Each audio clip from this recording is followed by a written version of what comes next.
sagantaa VOA Afaan Oromoo. Akka mul'atan oduuwwan irraaf qabnu kunooti. Yemmuu hidhattoonni adda bilisummaa uummata Tigraay gara magaalaa Finfinneetti dhiyaachaa jiru jedhamu kanatti jiraattonni magaalaa naannoo isaanii eegaa akka jiran gabaasameera. Poolisiin magaalaa Finfinnee eegumsa naannoo kanaa fi namootaan fedhii isaaniitiin of kennan 100,000 fi 47,000 leenjisuu akka beeksise gabaasni Rooyiter ibseera. Namni Geetaachoo Magarsaa jedhamanuu fi Rooyiter asoofsiise yemmuu dubbatan amma ulee dhaananii naannoo koo eegaa jira. Yoo barbaachisaa ta'e qawween naaf kennamuu danda'a jechuu isaanii gabaaseera. Eegumsi naannoo erga jalqabame torban tokko akka ta'e kan hime gabaasni kun namoonni dhalattoota Tigraay ta'an gosa isaaniitiif qofa akka adamsamaa jiran dabalee ibseera. Komishinii mirga namoomaa Itoophiyaa namoonni dhaloota Tigraay ta'an baay'inaan hidhamaa akka jiran ibsuun isaa in yaadatama. Hanga'oonni poolisii gama isaaniitiin kan to'annoo jala oolaa jiran namootaan adda bilisummaa uummata Tigraay wajjiniin hidhata qabu jedhamanii shakkamanii akka ta'e dubbata. Komishinii poolisii magaalaa Finfinneetti Daayirikteera poolisummaa hawaasummaa kan ta'an Komaander Salamoon Fantaa'uun akka madda oduu Rooyiteritti himanitti yeroo ammaa namootaan fedhii isaaniitiin galmo'an 100,000 fi 47,000 leenjisuudhaan yakkamtoota to'achaa akka jiranuu fi namoonni biroo 2,000 fedhii isaaniitiin poolisii gargaaraa akka jiranuu gabaasameera. Dhimma kana irratti gareen adda bilisummaa uummata Tigraay yaada kennu argachuu akka hin dandeenye Rooyiter ibseera. Muummeen ministeeraa mootummaa Itoophiyaa Abiyyi Ahmed itti aanaa isaanii Dammaqaa Mokonnin bakka buusuudhaan gara adda waraanaatti imaluu isaanii dubbii himaan mootummaa Dr. Laggasee Tulluu dubbachuu isaanii madda oduu Faanaa Biroodkaastiin waabeffachuudhaan Rooyiters gabaaseera. Dr. Laggasee Tulluu ibsa kana keessatti obbo Dammaqaa Mokonnin hojii mootummaa idilee muummicha ministeeraa bakka bu'uudhaan raawwatu jedhaniiru. Kanumaan walqabatee pirezidaantiin biyyattii Saahilewarq Zawudee ajaja muummeen ministeeraa dabarsanii hojiirra oolchuudhaaf hanga'oota mootummaa gidduutti tokkummaan akka jiru dubbachuu isaanii gabaasni Kennedy Abaatee erge ibseera. Gaanfa Afrikaatti jilli addaa United States Jeffrey Feltman yaaliin taasifamaa jiru abdii qabeessa ta'us sochiin wal waraansaa lafa irratti mul'achaa jiru abdii kana dukkaneessuu akka danda'u guyyaa kaleessaa ibsaniiru. Jaallanneen gabaasa dabalata qabdi. Jilli addaa Jeffrey Feltman muummicha ministeeraa Abiy Ahmed waliin yaalii gama dippiloomaasii ta'uu malu irratti dubbatanii Itoophiyaa irraa deebi'anii booda kaleessa oduu gabaastotaa fi Waashintan keessatti ibsa kennaniin muummichi ministeeraa Abiyyiif TPLF duula waraanaan wal injifachuutti deemaa akka jiran waan amanan fakkaatu jedhan. Gamlameen waldura dhaabbannaa waraanaa dhiisanii mariif akka gatta'an gochuuf yaaliin ta'e hanga tokko tureeraa kan jedhan Feltman garuu waan nu yaaddesse deemsa raafamaa akkasii keessatti dhugaa lafa sanarra jiru kan haala tasgabbii fi tokkummaa Itoophiyaa mudatedha jedhan. Dubbii himtuu muummicha ministeeraa Abiy Ahmed Bileenee Siyyum kanarratti deebii akka kennaniif gaaffii dhiyaateef battalumatti deebii hin laanne. Dubbii himaan TPLF Geetaachoo Raddaas battalumatti dhaqqabuun hin danda'amne. Feltman akka jedhanitti gamlameen dubbachuuf fedhii ka qabaatan ta'us waan ijoon gamlameen barbaadan al tokkotti wal duukaa ka deemu miti jedhan. TPLF gargaarsa dhala namaa uummata Tigraay keessatti beela'ee jiru 400,000 akka dhaqqabuuf danqaa mootummaan kaa'e haa kaasuu ka jedhu muummichi ministeeraa Abiyyi immoo TPLF lafa qabatee jirurraa gadhiisee haa ba'u jedhu. Garuu TPLF kan filannoon guutummaatti injifatan Dr. Abiy Ahmed aangoorraa bu'uu akka qaban gaafataa jedhan. Furmaata karaa dippiloomaasii kan ilaaleen Dr. Abiy waliin dubbadheen ture ka jedhan Feltman Dr. Abiy gama duula waraanaan kaayyoo isaanii fiixaan baasuuf ofirratti amantaa akka qaban dubbatan jedhu. Humnootiin Tigraayiif waltaatonni isaanii gara Finfinneetti qajeelaa jirra jechuun sodaachisaa akka jiran ta'us garuu daandii Itoophiyaa buufata doonii Jabuutii irraa kutuuf yaaluuf jecha lola jabaa gaggeessanii jiru. Feltman akka jedhanitti waraanni Itoophiyaaf milishoonni naannoo sochii humnootii Tigraay daandii kutuuf godhan ittisuu ka danda'an yoo ta'u garuu humnootiin Tigraay gara gama kibbaatti Finfinneetti socho'uu danda'aniiru jedhan. Dubbii himaan waraana Itoophiyaa kanarratti yaada akka kennaniif gaaffii dhiyaateef deebii hin laanne. Humnootiin Tigraay gara Finfinneetti dhiyaataa yeroo deeman kanatti gaaffii isaanii dabaluu maluu jedhu Feltman. Humnootiin Tigraay daandii gara Jabuutiitti deemu kutuuf akkasumas kallattiin Finfinnee seenuuf doorsisii geessisaa jiran ni morminaa jedhaniiru.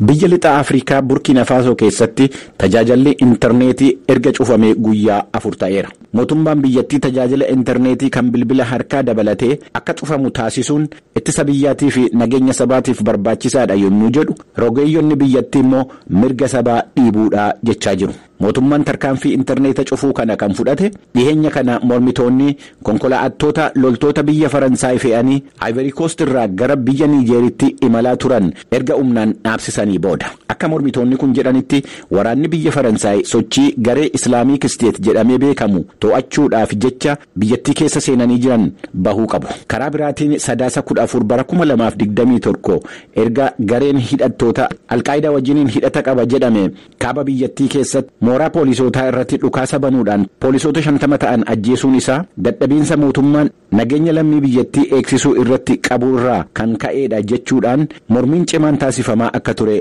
gabaasameera. Kun sagalee Ameerikaati. Mucaan hoogganaa mirga namoomaa United States ture Malcolm X Maliikaa Shaabaaz mana ishee magaala New Yorkitti argamu keessatti duutee argamte. Akka poolisoonni jedhanitti nama waggaa 56 kan taate Maliikaa Shaabaaz sababni du'a ishee kan uumamaati. Maliikaanii fi obboleettiin ishee lakkuun Maalaak ijoolleewwan Malcolm X keessaa warreen quxisuudha. Malcolm X harka namaatiin kan ajjeefame guraandhala 21 bara 2065 yommuu ta'u, namoottan ajjechaa sana raawwachuudhaan shakkaman Khaliil Islaam himannaan isaan irratti dhiyaatee ture akka haqamu manni murtii magaala New York Manhattanitti argamu torban darbe murteesseera. Ayyaana galateeffannaa isa guyyaa borii guutummaa United States keessatti kabajamee oolu sababeeffachuudhaan pirezidaantii United States Joe Biden fi haati warraa isaanii Jeeliin akkasumas itti aantuu pirezidaantii Kamala Harris fi abbaa warraa isaanii Doug Imhoff wajjin ta'uudhaan magaala Washington DC keessatti manoottan barumsaa fi bakka namoonni mana hin qabne qubatan deemuudhaan midhaan nyaataa indaarqoo tarkii fi dammee yookiin maxaaxisarraa qophaa'ee affeeraniiru. Pirezidaantii Biden erga taatee tajaajila hawaasaa kana raawwatanii booda bakka yeroo boqonnaa ayyaana waggaa itti dabarsan gara kutaa biyyaa Massachusetts akka deeman gabaasameera. Hordoftoota keenya oduun har'aaf qabnu kanuma qophiilee keenyaaf ani wajjiniin turtii gaarii.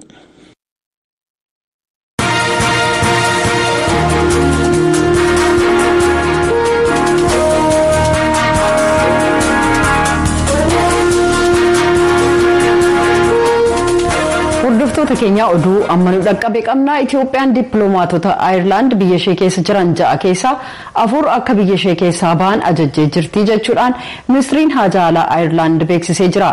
Ejjennoo Ayirlaand waa'ee wal dhibdee Itoophiyaa keessaa irratti qabdurraa kan ka'e Itoophiyaan tarkaanfii kana fudhattee jechuudhaan ministiriin haajaa alaa Ayirlaand Simon Coveney har'a ibsu isaanii maddi oduu Ajaans France Press gabaasee jira.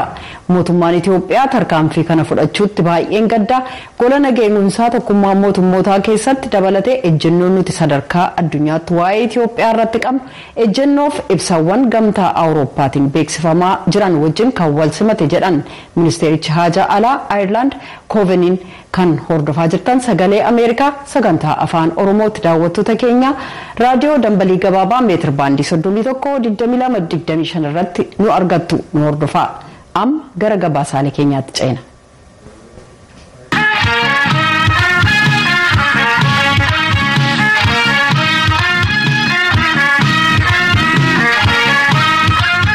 Barattoonni kutaa 12ffaa mana barumsaa qophaa'inaa Amboo 3 waa'ee qormaataaf jijjiiramoota yeroo dargaggummaa irratti mul'atan irratti gabaasaa keenya Amboo jiru wajjin mari'atanii jiru.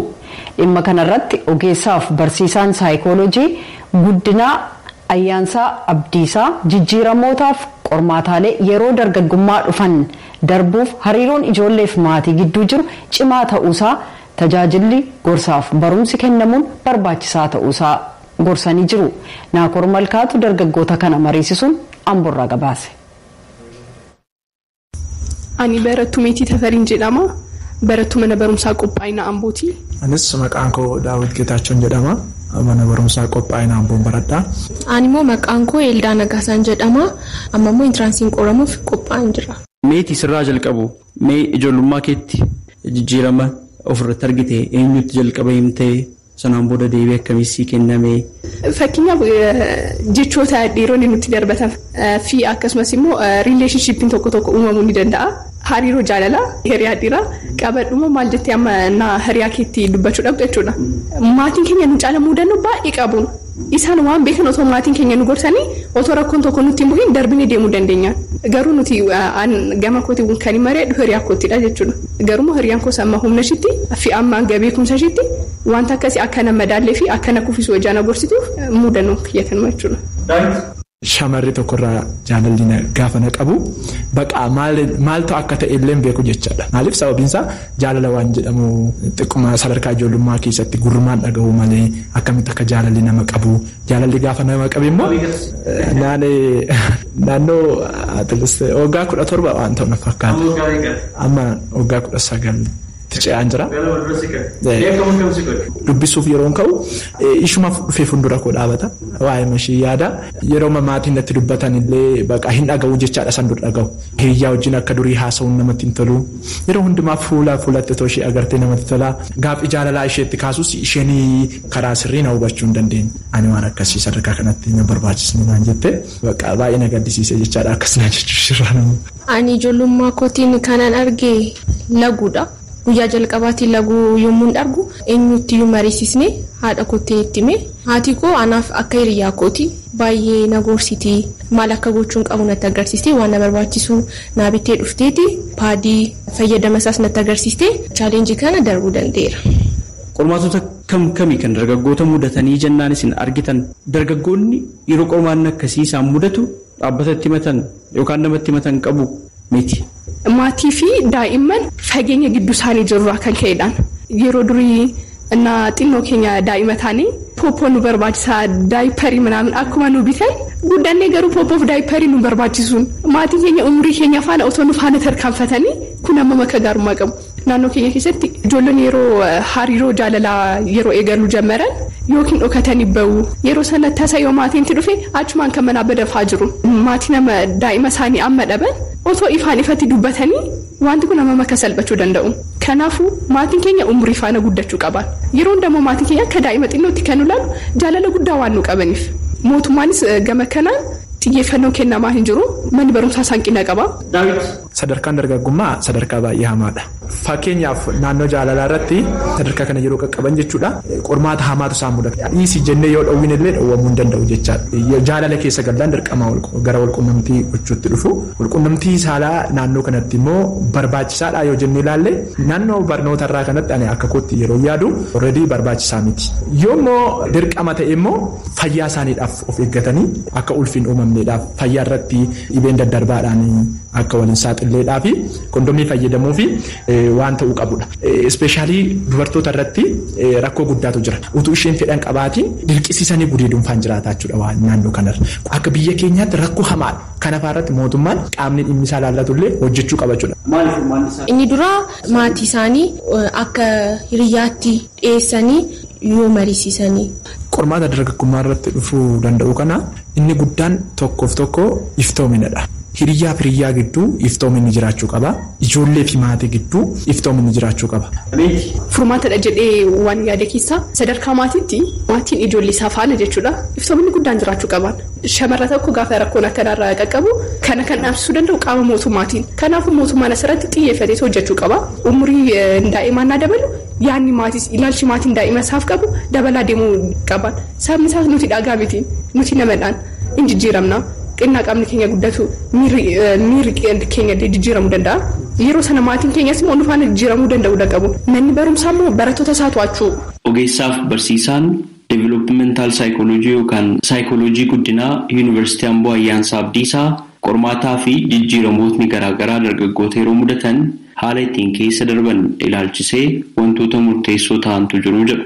Haalota kana keessaa tokkoffaa cimina dargaggeessa sanaati. Sansata qajeelaa fi dhumaa ta'e qabatee yoo guddate haaluma salphaatti danda'atee bira darbuu danda'a. Yeroo tokko immoo ijoolleen maatii ijoollee isaanii to'atanii guddisan keessatti yoo guddatan waa'ee jijjiirama kanaatiin odeeffannoo wal qabate maatii irraa fudhachaa of madaqsanii bira darbuu danda'u. Mana barumsaattis barsiisanii jiru.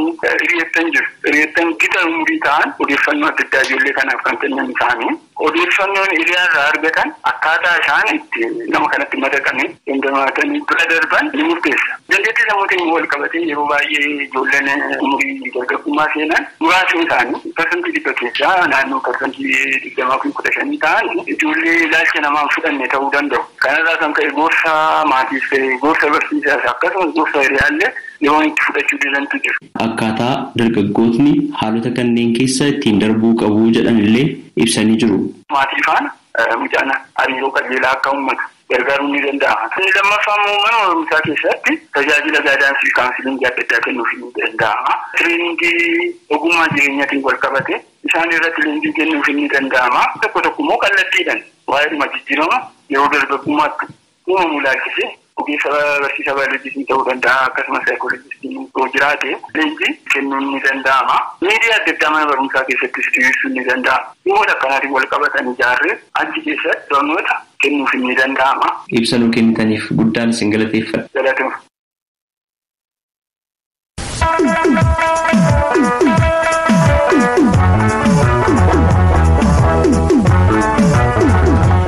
Sagalee Ameerikaatii qophii ittaanutti ceenaa dirree Dimookiraasii.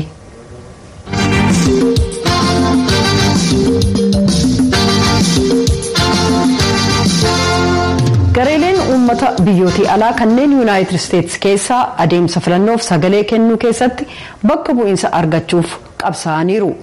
Raadiyoon Sagalee Ameerikaa Afrikaa waliin kallattiin hariiroo kanneen qaban namoota siyaasaa ga'eessa ta'an ilaalcha siyaasaa Ameerikaa jijjiiraa jiru kanneen jedhe keessaa tokko haasofsiisee jira. Somaaliyaarraa akka ta'an Omar Fatee isaan tokko seenaa isaanii akkasitti ibsu. My name is Omar Fateh. I'm the state senator for District 62 in South Minneapolis. Maqaan koo Omar Fateeti. An sanatara kutaa biyyaa konyaa 62ffaa kan Minneapolis kibbaati. Washington DC keessatti dhaladheen Virgiiniyaa keessatti guddadhe. An maatii koo Lugalaarraan dhufe. Ta'us aadaa Ameerikaa keessatti bakka yaadawwan hedduun maddan amantiif kan kana fakkaatan keessattan guddadhe jedheen ennaa duula filannoo waahiloota koo hojiittan hima. Koolugaltoota warra haaraaf kanneen as turan gidduu adda addummaa jiru sirreessuuf riqicha gaariidha jedheen yaada jedhan.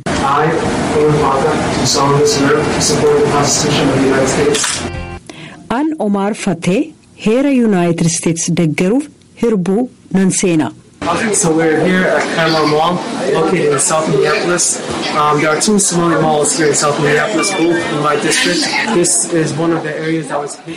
Kaaba Minneapolis keessatti konyaa namoonni achi as dhufisaanii adda adda ta'e bakka bu'uu kootti an carra qabeessa. Kanneen kun waggaa darbe keessa kanneen akkaan miidhaan irra ga'e. Ajjechaan George Floyd hokkara sana booda ka'eef COVID-19 martinuu hunda keenyarraan dhiibbaa geessiseera. Yeroo hedduu gara naannoo Lake Street jedhamuun dhaqa. Irra hedduun abboota manneen daldalaa warreen laatiinooti. Deeggarsa akkamii argachuu akka isaan danda'an deeggaruuf jecha isaan waliin hariiroo uummadhe waa'ee COVID-19f gargaarsa waliigalaa ilaalchise. Haala lammiiwwan Ameerikaa ganamaa hubachuuf akkasumas yeroo ittaanu kadursitti kennamuun irra jiru maal akka ta'u akka isaan barbaadan hubachuuf jecha namoota dhaaba bu'aaf hin hojjenne kan Little Earth waliin hariiroon uummadhe. Innaa isaan waliin dubbannu namni martinuu yaada tokkicha akka qabanitti yaaduu hin qabnu miti. Kanaaf gara dhaaba bu'aaf hin hojjenne kan Little Earth jedhamu yoo dhufte namni martinuu akka tokkotti yaada jetteen tilmaamtu. Akkasitti miti kan inni hojjetu. Kanaaf hawaasaalee adda addaa keessatti koreewwan dhaabee irraa barachuu danda'uu koof an carra qabeessa. Yaada isaanii gara seerotumtootaatti geessee gara tarkaanfii akkasumas seeraatti akka jijjiiramuun godha. Seeraawwan nuti baasneef gara walga'ii kanaatti finne irra hedduunsaa dhugumatti yaada namoota nu filataniirraa madde. So we're here at Carmel Mall, located in South Minneapolis. There are two Somali malls here in South Minneapolis, both in my district. This is one of the areas that was hit hardest by COVID-19. Kanaaf amma galma gabaa Kremel kan Minneapolis kibbatti argamu keessa jirra. Galmawwan gabaa lamatu konyaa keenya keessa jira. Naannoon kun naannoo COVID-19 akkaan dhahame keessaati. Innaa weerarri ka'e baatii jalqabaa hanga tokko namoonni dhugumatti rakkataniiru. Garuu irraa dandammatan maamiltoonni daldalaawwan koolugaltoota kanaa dhufanii deeggaruu itti fufan hojiin isaanis fooyya'aa deeme. Kanaaf koronaarraa dhugumatti dandammataniiru jedhan. We have a lot of business owners that are immigrant-owned businesses, specifically within the daycares, child daycares and adult daycares. Daldalaawwan hedduun kan abboonni qabeenya koolugaltootaa ta'an keessumaa oolmaa daa'immaniif oolmaa ga'eessotaa kunuunsa mana keessatti taasifamu kan qaban gareelee adda addaa abbootii mana jireenyaa kanneen ministirii tajaajila uummataa kennu bira rakkoo bulchiinsaa isaan quunname qabna. Kanaan hojjechuuf yaale keessaa tokko addaddummaa hawaasa koolugalaa gidduu jiru dhiphisuudha. Garuu addaddummaan mootummaa koomishinaraaf ittaanaa koomishinaraas akkasuma. Jijjiirraa imaammataa ta'uu malu mara guutummaan akka hubatan gochuuf kutaalee adda addaa akkasumas abbootii qabeenyaa waliin illee mari'adheen jira jedhan. Fakkeenyaaf yoo daldala isaanii ilaalchisuun rakkoo qabu ta'e attamiin akka hojjetaniif qindeessan daran nu hubatu garuu daldalaawwan walitti fiduudhaafis akkasuma. Kanaanis walii isaanii sirriitti baruu danda'u. Ennaa mootummaa waliin dubbachuu barbaadan akka daldala tokkootti ta'uurra tokkoomanii sagalee isaanii dhageessisu. Sun immoo milkaa'ina argachuunsaa mirkanaa'ee jira jedhan. This is George Floyd Square. It is a memorial, a remembrance for George Floyd and the murder that occurred a little over a year ago now. Kun waltajjii George Floyd jedhama. Bakka yaadannoo George Floyd bakka waggaa tokko dura ajjeechaan itti geggeessame.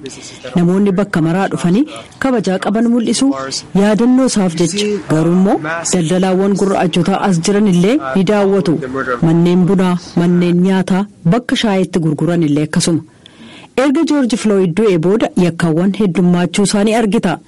Namoonni garuu aangawoonni poolisii xiqqaachuu yookaan poolisiin itti dabalaa jiraachuu isa jedhu yaada dhiyeessu dhimmisaa garuu sana miti. Sababa COVID-19 kan ka'e namoonni hedduun hojii dhabuu isaanii yaadachuu qabna. Namoonni hedduun hojiidhaa ala waan ta'aniif hedduun kiraa manaa baasuuf iyyuu rakkataa turan.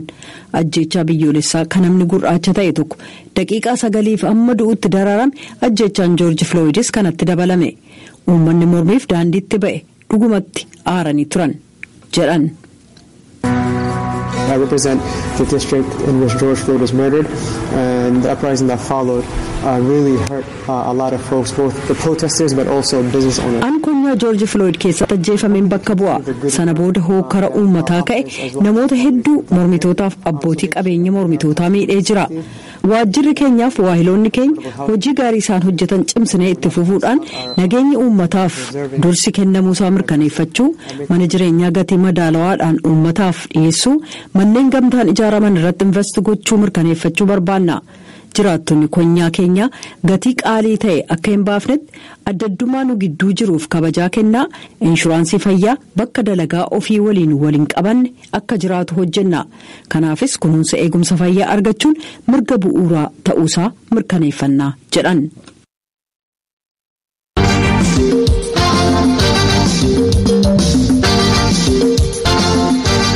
Kan daawwataa jirtan sagalee Ameerikaa sagantaa afaan Oromooti.